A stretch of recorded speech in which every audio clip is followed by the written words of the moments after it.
it's Jen. I'm still here at Mountain Athlete doing a couple videos on some of the mobility moves that we've been doing in class and what I've been recommending for some clients out there. So this is the Floor Angel. It's inspired by not only a move that is coached here at Mountain Athlete, but it's also taken from some of the influence of Gray Cook in the functional movement screen, some of the corrections for those functional movement patterns that he describes. What this is trying to help you increase the rotational capacity, the ability to look behind you when you're like backing up the car or whatever, into the thoracic spine, the rib cage, while limiting the rotation in the lumbar spine, that low back.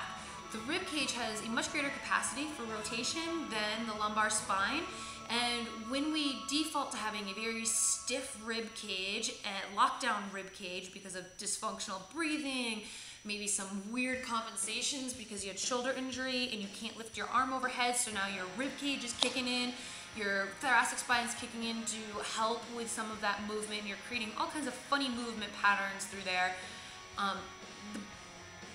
The brunt of that rotation that's happening on the lumbar spine, the low back, is really detrimental to the low back. It's bad for the discs, it's terrible for the facet joints, those articulating bodies on the vertebrae where the bones connect to the next level of bone. It's terrible. So we want to limit the amount of rotation that's happening in the low spine. We don't need that to happen at the lumbar spine. We need it to happen in the rib cage. So this is an excellent patterning exercise as well as a nice stretch, trying to create a little bit more rotation through the rib cage. So what you're going to do is find a ball or a block that's roughly the size of a basketball for an average adult, maybe something bigger or smaller depending on your body size. The idea is when you put your knee on top of the ball, it's going to be relatively at hip height. You definitely don't want it lower than hip height. So you're going to lay on your side, knee comes up, so the hip's at a 90-degree angle. You want to be pressing into the ball, but also keeping the ball pressing this direction, so away from the rotation that you're doing.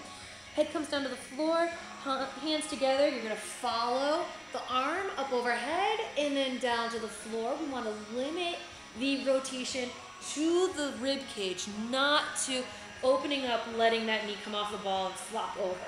That's just falling around as a unit, or even shearing at some of those lumbar spinal junctions. So again, coming across, trying to feel length in the rib cage, trying to feel the rotation coming just from the rib cage, the thoracic spine.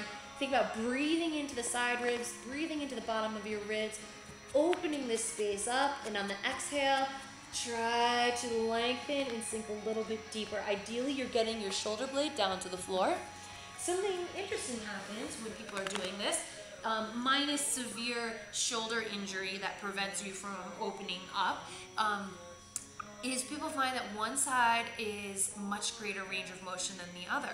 Now, if you have a significant difference right and left, or one side's painful, one side's not, then that might be an indication that you have a functional rotation going on in your spine. So you might be somebody who sits at your desk all day long with your leg crossed, slumped over. You might have some kind of funny like gangsta slouch. Every time you're in the car, you got your shoulder, your arm like on the middle console, just like driving along, and that rotation of the spine has now become habituated, and you need to get yourself out of that because it's setting you up for problems in the cervical vertebrae, in your neck, especially in the disc issues, in the low back. So many of those have a component of a rotation that's happening in that thoracic spine and the rib cage section of the mid back.